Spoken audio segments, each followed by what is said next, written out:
You're listening to the Final Say Radio Show, a Rappaport Media production, with your host Brett Rappaport and co-host John Rappaport.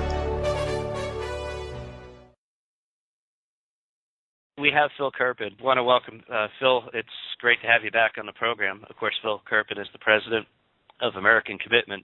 And Phil, I was just describing the health care bill as it was sold as basically if we went to a store and laid down $100 on the counter and they gave you a product in an unmarked box and said, well, you just have to get home and find out what's in it. That's my take on it. Yeah, but the guy selling it to you, he doesn't know either. Exactly. And, I mean, there's so many times that you and I have gotten together now to discuss this very issue that is wreaking havoc on 17 to 20% of this nation's economy, is responsible for many things, from people not being hired to people losing their jobs to people having their hours cut back to companies having to make incredibly tough decisions and in many cases probably locating or relocating jobs offshore. And that's just that we're not even getting into the health care issues themselves. But, Phil, you guys are doing great work. And again, you're looking at what the Democrats are doing, and you're looking at, okay, the Republicans at least are out there offering small bills, large bills of various types of fixes or repeals of things that aren't working. And I think you're correct. The Democrats don't want anything of that. They don't want to pass any of these bills, and I'm not sure they want to fix anything. It's really interesting.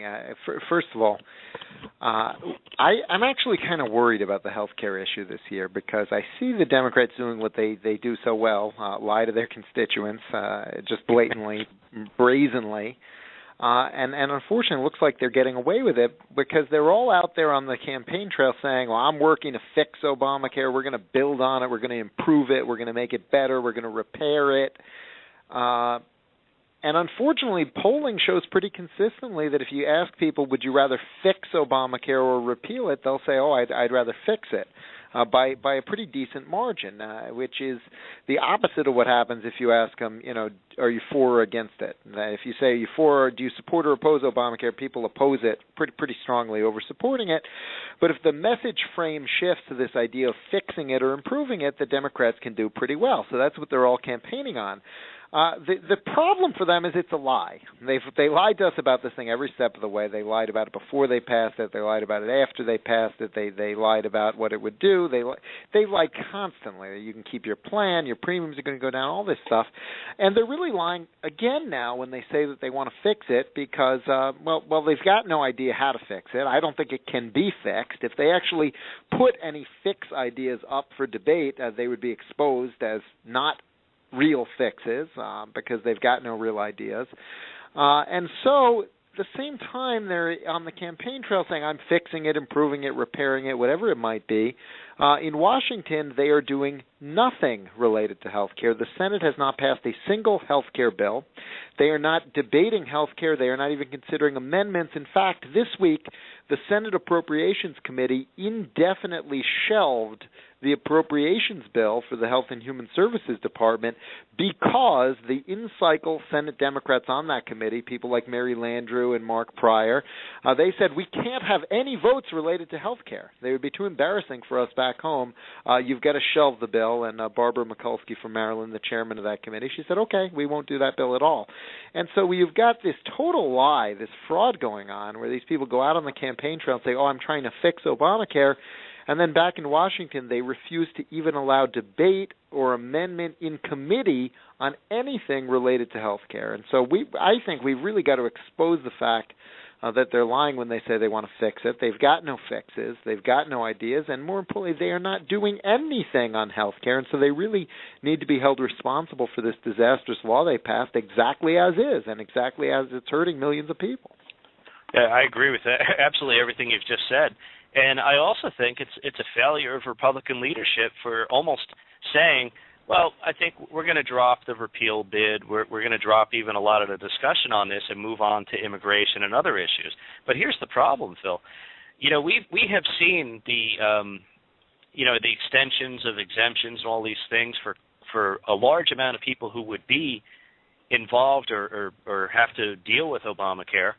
And if all those people if all the companies tomorrow had to have all the compliant plans and everything else that was required of Obamacare, and that had to happen, when it was supposed to, according to the bill and the law, then I think the American people would have been demanding in a larger number and would be more resolute to get rid of this bill. And quite frankly, I think it may be the only saving grace. And here's one other thing. I think when it comes time for the next renewal period, I just have no confidence in the ability for the website and everything else involved to properly work, especially when the numbers of people who are going to have to use it are going to increase as well. So they actually, I don't know if you're aware of this, but they delayed the beginning of the open enrollment period for 2015. So instead of starting at the beginning of October, it's now going to start November 15th. So that website and the open enrollment and all those problems, they're conveniently going to happen 2 weeks after the election rather than a month before the election. But it's not political. It's just a coincidence. Coincidence, I'm sure. Look, you're right. Look, the all of these delays and changes and on-the-fly rewriting and waivers and all the rest of it are just to limp this thing along to survive politically. There's no other purpose to them. There's no other logic to them.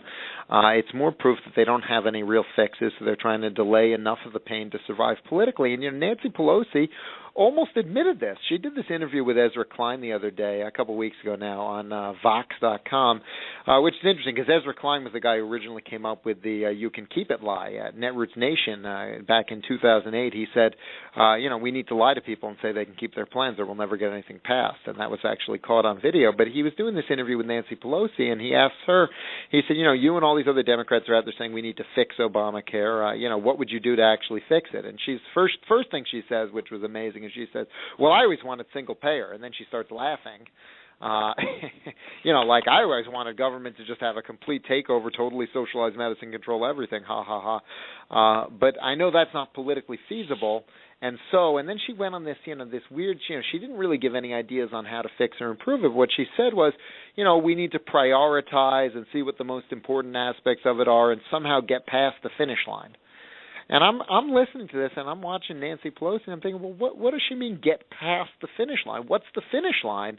What could she possibly mean by that other than Election Day? That they're somehow trying to just use delays and stalls and waivers and just somehow get past that finish line, still in control of the U.S. Senate. I mean, that's the only thing she could possibly mean by that, because they don't have any actual ideas on how to fix the problems people are suffering. They don't. No, it's amazing to me, and I'm still actually just surprised how much the American people are willing to take. But here's the problem, Phil. We've seen so many different social programs created over the years, and not one has ever gone away. And that was the fear in passing this thing in the whole place, which is why, when you go way, way back to the beginning of the whole even discussion, when there were enough Republicans in the Senate who allowed the bill to even come to a vote in the first place, my argument was don't ever let it even get that far, because once you open the can of worms, you can't seal it back up. And I thought we should have tried everything humanly possible to have kept it from even coming out to begin with, at least until we had hopefully one House of Congress. And, you just think about the fact that, and this is incredible, they controlled both houses of Congress plus the White House and enough of the courts, and they still had to lie about every last thing in the bill to the point where Nancy Pelosi told us, just pass it, and then you find out what it's to even pass this thing. Yeah, no, it is amazing. This thing was never supposed to be passed. It was a discussion draft, essentially, that they passed out of the Senate on, Christmas Eve 2009, using the threat of you're going to miss Christmas with your kids if you don't let us get this done and leave. And, Republicans, you're correct. They quite faithfully adopted this strategy of allowing the Democrats to move the bill forward so they could get home for Christmas. There were a bunch of things they could have done to delay it and, get to that Massachusetts election without it having passed. But, what they figured was, we can let this get through because it's not a finished bill anyway, and, if we win Massachusetts, they won't be able to pass it because they won't be able to do a conference with the House and get a final bill written and pass it through. And, of course, they were wrong. They did win Massachusetts, but the Democrats just said, you know what, we'll take that incomplete discussion draft, and we'll just pass it as is, and then we'll let the Obama administration try to sort out that mess in the implementation. That's one of the reasons you've seen so much of it kind of edited on the fly, because this thing was far from a finished product when it was passed. Yeah. Hey, here's the thought for you, Phil. We just saw I would call it very surprising result in the Virginia Congressman Eric Cantor's primary, where he lost to Dave Brett. And, you know, in his leadership position with, it seems like Kevin McCarthy will fill that role, and I don't know who will take the whip seat. But do you think the slight change or maneuver in the lineup of the leadership will change their strategy on dealing with health care, or do you think it's just basically John Boehner's call? It's a good question. I think Eric Cantor was really the driver on healthcare strategy in the House, and so you might see some slight changes, but, you know, I think that McCarthy is likely to be a continuation. I don't see any significant break in strategy if indeed McCarthy gets that slot. It looks like the race for whip will be between Steve Scalise and Peter Roskam. Peter Roskam is the current deputy whip, so if he got it, it'll really just be a total status quo outcome. Scalise is more conservative. I don't think he's really a boat rocker, though, so I don't think that you're going to see a big change in strategy either way. And, you know, I think that it's a little bit unfortunate because when you get a big shocking upset like that, that should be an alarm bell that they need to change direction and be more aggressive and more conservative on some of these issues. But the unfortunate situation, just in terms of the interpersonal kind of intra-conference politics, is there doesn't seem to have been any conservative who had really laid the groundwork for a serious run at leadership, and there was nobody who was prepared for this.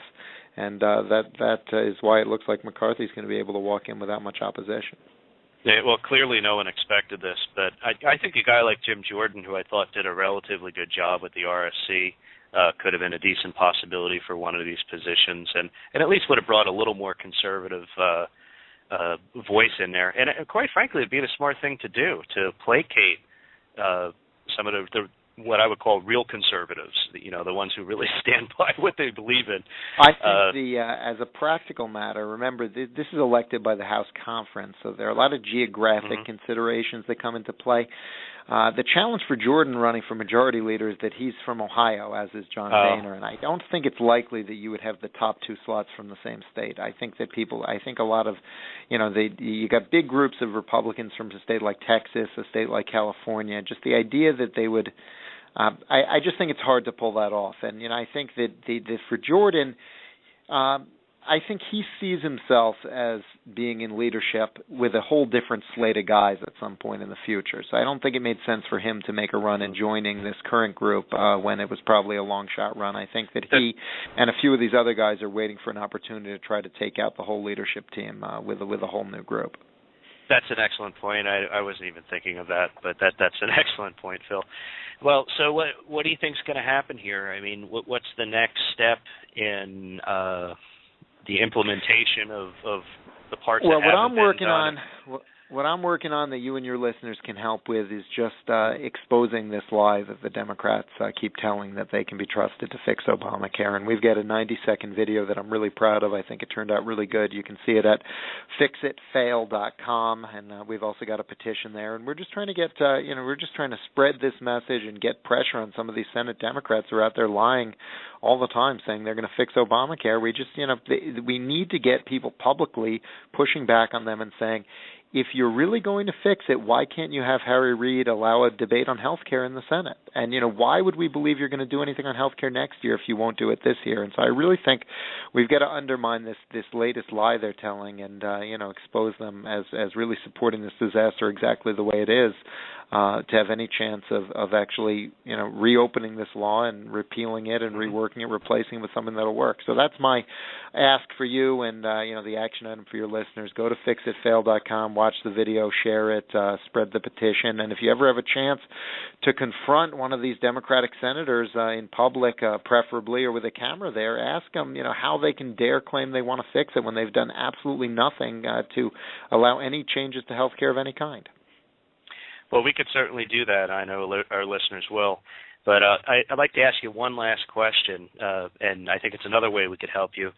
Who in Congress has been supportive or most supportive of what you're doing that we may call up to thank them for supporting what you guys are doing? which may encourage them to keep up the work and maybe hopefully get other people to work a little harder. Well, I think, on the healthcare issue, there have been several really good leaders on kind of the individual issues that I think expose the Democrats as liars. On the, say, restoring the 40-hour work week, it was Todd Young of Indiana who led that effort in the House, and that's been passed in the House. Harry Reid refuses to allow action in the Senate. On ending the bailouts for insurance companies, it's one of your own congressmen there from New Jersey, Leonard Lance, is pushing the bill to prohibit bailouts, which is great to see from him because he hasn't been a leader on a lot of conservative issues. So we should give him credit on this one where he actually is stepping up and leading on something. And I'm trying to get his bill on the House floor because I want that bill passed to ban bailouts and of the insurance companies and point out that it's the Senate that won't do it. So I'm hoping that's going to happen sometime in the next couple months. He needs encouragement. And, when one of these guys who isn't a conservative does something right and conservative, we got to give him some credit for that. So I think that's important. And, I think Marco Rubio's really been the leader in the Senate side on banning insurance company bailouts. And he's also somebody, of course, who hasn't been a perfect conservative by any stretch, but who deserves credit on that issue. So those are some people who are doing the right things on health care right now. Excellent.